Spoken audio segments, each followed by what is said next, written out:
News. BRS నేతలు కాంగ్రెస్ లోకి వెళ్ళబోతున్నారా?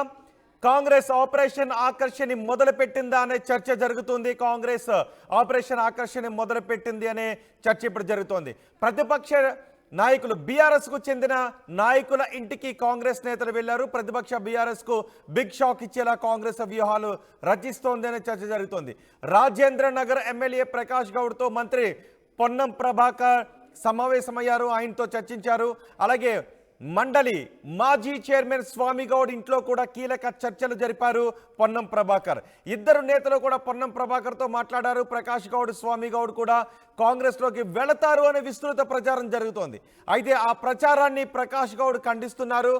గౌడ సంఘం సమావేశం పైన చర్చించాము అని ఆర్టీవీకి క్లారిటీ ఇచ్చారు ఎమ్మెల్యే ప్రకాష్ గౌడ్. బీఆర్ఎస్ లో చేరి మండలి చైర్మన్ గా పనిచేసిన స్వామి గౌడ్ ఆ తర్వాత బీజేపీలో చేరారు. ఆ తర్వాత మొన్నటి ఎన్నికల ముందు తిరిగి బీఆర్ఎస్ లోకి వచ్చారు. అయితే ఇప్పుడు స్వామి గౌడ్ తో పొన్నం ప్రభాకర్ సమావేశం కావడం, ఆయన నివాసంలో చర్చించడం, ఇప్పుడు కాంగ్రెస్ లో చేరుతారు అనే ప్రచారం జరుగుతోంది. ప్రకాష్ గౌడ్ ఆర్టీవీతో కూడా మాట్లాడారు. కేవలం ఆయన గౌడ సామాజిక వర్గానికి చెందిన సమావేశం గురించి మాట్లాడటానికే ఈ సమావేశం నిర్వహించామని చెప్తున్నారు. ఒకసారి మా ప్రతినిధి మధుతో మాట్లాడదాం. మధు, ఏంటి పరిణామాలు? కాంగ్రెస్ ఆపరేషన్ ఆకర్షణ ప్రారంభించింది అనే చర్చ జరుగుతోంది. ఎగ్జాక్ట్లీ ఈరోజు రవాణా శాఖ మంత్రి, బీసీ వెల్ఫేర్కి సంబంధించిన శాఖ మంత్రి పొన్నం ప్రభాకర్ గౌడ్ స్వామి గౌడ్ను కలిశారు. ఇంటికెళ్ళి కొద్దిసేపు ముచ్చడించుకున్నారు ఇద్దరు కూడా రాజకీయాల గురించి. అయితే రీసెంట్గా జరుగుతున్నటువంటి పరిణామాలు గమనిస్తే గత కొంతకాలం నుంచి బీఆర్ఎస్ను వీడి బీజేపీలోకి వెళ్ళి బీజేపీలో నుంచి మళ్ళీ బీఆర్ఎస్లోకి జాయిన్ అయినటువంటి స్వామి గౌడ్ పార్టీకి దూరంగా ఉన్నారు. పార్టీ కార్యక్రమాలకు దూరంగా ఉన్నటువంటి పరిస్థితి. మండలి శాసనసభకు సంబంధించిన మండలి చైర్మన్గా పనిచేశారు. తర్వాత తరుణంలో ఆయన ఎమ్మెల్సీ ఆశించారు, లేదంటే రాజ్యసభ కానీ ఇంకా ఇతరత్ర సీటు ఏదైనా రాజేంద్ర నగర్ నుంచి కానీ ఎక్కడి నుంచి పోటీ చేయడానికి అవకాశం కల్పిస్తారనేటువంటిది ఆయన ఆశించారు. కానీ సీటు దక్కలేదు. అప్పటి నుంచి పార్టీ పైన గుర్రుగా ఉన్నారు, కాస్త ఆగ్రహంగా ఉన్నారు బీఆర్ఎస్ పార్టీ పైన. రీసెంట్గా పార్టీ ఓటమి చెందినాక కూడా పార్టీ నేతల్లో ఎవరిని కలవలేదు. కేసీఆర్ తుంటి వెనుక విరిగినప్పటికి కూడా ఇంతవరకు పరామర్శించినటువంటి వారిలో స్వామి గౌడ్ కూడా ఇంతవరకు కలవలేదు. సో ఈ నేపథ్యంలో ఈ మంత్రి పొన్నం ప్రభాకర్ వెళ్ళి ఇంటికెళ్ళి కలవడము, కాసేపు చర్చించడం ప్రస్తుతం దీనికి సంబంధించి తావిస్తూ ఉంది.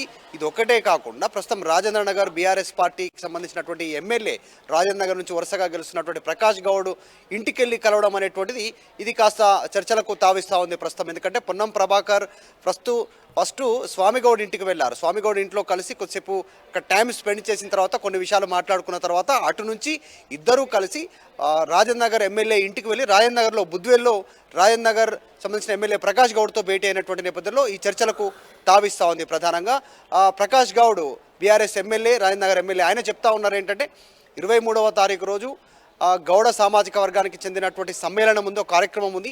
ఆ కార్యక్రమం కోసం మాత్రమే కలిసాము, మిగతా అంశాలు లేవు అనేటువంటిది ఆయన చెప్తున్నప్పటికీ కూడా ఇంటికి వెళ్ళి కలవాల్సినటువంటి అవసరం ఉంది. ఫోన్లో చాలామంది నేతలు ఉన్నారు, ఇంకా గౌడ సామాజిక వర్గానికి చెందినటువంటి నేతలు. ఇప్పుడు బీజేపీలో బూరా నరసయ్య గౌడ్ ఉన్నారు, తర్వాత ఇంకా చాలామంది నేతలు ఉన్నారు. వారి దగ్గరికి డైరెక్ట్ వెళ్ళి కలవనటువంటి నేతలు ఎందుకు రాజేంద్ర నగర్ ఎమ్మెల్యేనే కలిశారు అనేటువంటి అంశానికి ప్రస్తుతం క్వశ్చన్ రైజ్ అవుతా ఉంది. పొలిటికల్ సర్కిల్లో దీనికి సంబంధించిన చర్చకు తావిస్తూ ఉంది. పార్టీ మారే అవకాశం ఉందా ప్రకాష్ గౌడ్ రాజేంద్ర నగర్ నుంచి అనేటువంటిది చర్చకు తావిస్తూ ఉంది. సో ఈ అంశం పైన స్వామి గౌడ్ కూడా క్లారిటీ ఇచ్చే ప్రయత్నం చేస్తారు. పార్టీ కార్యక్రమాలకు దూరంగా ఉంటున్నమాట వాస్తవమే, కానీ సర్జరీ అయింది, మోకాల సర్జరీ, బయట తిరగలేకపోతున్నానంటూ చెప్పే ప్రయత్నం చేస్తాను. త్వరలోనే గౌడ సామాజిక వర్గ కార్యక్రమానికి సంబంధించి సమావేశం ఉంది, దాంట్లో భాగంగా కలుస్తున్నాం, అంతే తప్ప వేరే రాజకీయపరమైనటువంటి అంశాలు చర్చకు రాలేదు అనేటువంటిది ఇద్దరు చెప్పే ప్రయత్నం చేస్తూ ఉన్నారు. కానీ పొలిటికల్ సర్కిల్లో మాత్రం ఈ భేటీ పైన తర్వాత చర్చ కొనసాగుతాం. బీఆర్ఎస్ లో ఎటువంటి చర్చ జరుగుతుంది? ఎందుకంటే కాంగ్రెస్కి ఇప్పుడు 65 మంది సభ్యుల బలం ఉంది సిపిఐతో. అయితే మరికొంతమందిని బీఆర్ఎస్ నుంచి గతంలో బీఆర్ఎస్ చేసినట్టుగా ఇప్పుడు కాంగ్రెస్లోకి కనుక తీసుకున్నట్టయితే భవిష్యత్తులో ఎటువంటి ఇబ్బంది ఉండదు అని భావిస్తుంది. ఆ రకమైన ప్రయత్నాలు జరిగే అవకాశం ఉంది అనే చర్చ జరుగుతుంది. సో ఇప్పుడు ఈ ఇద్దరు నేతలు కూడా పొన్నం ప్రభాకర్తో సమావేశం కావడం, కానీ ప్రకాష్ గౌడ్ ఖండిస్తూ ఉన్నప్పటికీ బీఆర్ఎస్లో ఎటువంటి చర్చ జరుగుతుంది?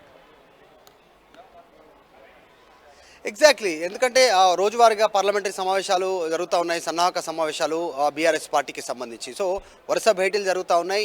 ఇన్ని భేటీలు జరిగినప్పటికీ కూడా ఇంకా రాజేంద్ర నగర్ నుంచి ఉన్నటువంటి కొద్దిమంది నేతలు హాజరు కాకపోగా బీఆర్ఎస్ పార్టీకి సంబంధించి, అలాగే స్వామిగౌడ్ కూడా హాజరు కాలేదు.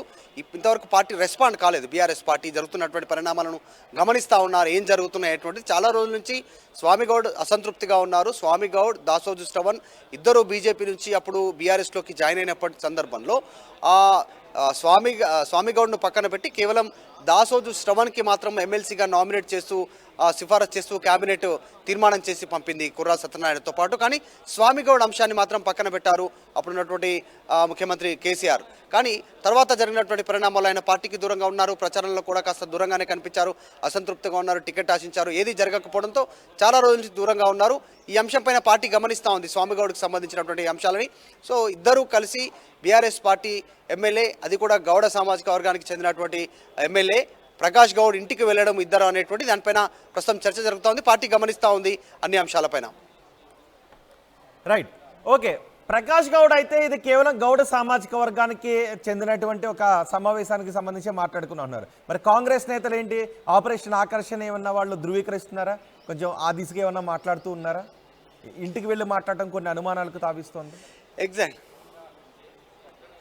ఎగ్జాక్ట్లీ. ఎందుకంటే ఇది సడన్గా పొన్నం ప్రభాకర్ మంత్రి అయ్యారు. రవాణా శాఖ, బీసీ వెల్ఫేర్కి సంబంధించినటువంటి మంత్రి ఉన్నారు. సడన్గా స్వామిగౌడ్ ఇంటికి వెళ్ళడం, అటు నుంచి ప్రకాష్ గౌడ్ ఇంటికి వెళ్ళడం పైన కూడా చర్చ కొనసాగుతుంది. ప్రస్తుతానికి పార్లమెంట్ ఎన్నికలంత వరకు కూడా పార్లమెంట్ ఎన్నికలపైనే కాంగ్రెస్ పార్టీ దృష్టి పెడతా ఉంది. 6 గ్యారెంటీల అమలు కోసం కావచ్చు, పార్లమెంట్ ఎన్నికల్లో ఎక్కువ స్థానాలను కైవసం చేసుకోవడం పైనే వీళ్ళు సమాయత్తం అవుతా ఉన్నటువంటి పరిస్థితి ఉంది. సో ప్రస్తుతానికి జాయినింగ్స్ ఉండకపోవచ్చు, చాలామంది నేతలు వచ్చే అవకాశం ఉంది అనేటువంటిది కొద్దిమంది నేతలు ఆఫ్ ద రికార్డులో చెప్తా ఉన్నప్పటికీ కూడా ఆన్ రికార్డు మాత్రం ముఖ్యమంత్రి రేవంత్ రెడ్డిపై వీటిపైన ఆసక్తిగా లేరు. ఎందుకంటే గతంలో బీఆర్ఎస్ చేసినటువంటి తప్పిదాలను మళ్ళీ తిరిగి కాంగ్రెస్ చేయడానికి సిద్ధంగా లేదు అనేటువంటిది పార్టీలో జరుగుతున్నటువంటి చర్చ. సో ఈ రోజు జరిగినటువంటి పొలిటికల్ డెవలప్మెంట్స్ మాత్రం పొలిటికల్ సర్కిల్లో చర్చకు తావిచ్చింది. రైట్ మధు, ఆపరేషన్ ఆకర్షణ కాంగ్రెస్ మొదలు పెట్టింది అనే చర్చ జరుగుతోంది. ప్రతిపక్ష బీఆర్ఎస్ కు బిగ్ షాక్ ఇచ్చేలా కాంగ్రెస్ వ్యూహాలు రచిస్తోంది అనే చర్చ తెలంగాణ రాజకీయ వర్గాల్లో జరుగుతోంది. రాజేంద్ర నగర్ ఎమ్మెల్యే ప్రకాష్ గౌడ్తో మంత్రి పొన్నం సమావేశమయ్యారు, చర్చించారు. అలాగే మండలి మాజీ చైర్మన్ స్వామిగౌడ్ ఇంట్లో కీలక చర్చలు కూడా జరిపారు. పొన్నంతో ప్రకాష్ గౌడ్, స్వామిగౌడ్ ఇద్దరు కూడా మాట్లాడారు. కాంగ్రెస్లోకి వెళ్తారు అనే ప్రచారం విస్తృతంగా జరుగుతోంది. అయితే ఆ ప్రచారాన్ని ప్రకాష్ గౌడ్ మాత్రం ఖండించారు. గౌడ సంఘం సమావేశంపైన చర్చించాము అని ప్రకాష్ గౌడ్ అంటున్నారు. ఆర్టీవీకి ఆ విషయంపై క్లారిటీ ఇచ్చారు. అయితే బీఆర్ఎస్లో చేరి మండలి చైర్మన్గా పనిచేస్తున్న స్వామిగౌడ్ ఆ తర్వాత బీజేపీలో చేరారు. ఆ తర్వాత ఎన్నికలకు ముందు మొన్న బీఆర్ఎస్లో మళ్ళీ తిరిగి చేరారు. ఇప్పుడు స్వామిగౌడ్తో పొన్నం ప్రభాకర్ ఆయన నివాసానికి వెళ్ళి చర్చించడం, ఆయన తిరిగి మళ్ళీ కాంగ్రెస్లోకి వస్తారు అనే ప్రచారం జరుగుతోంది. చూద్దాం ఏం జరుగుతుందో.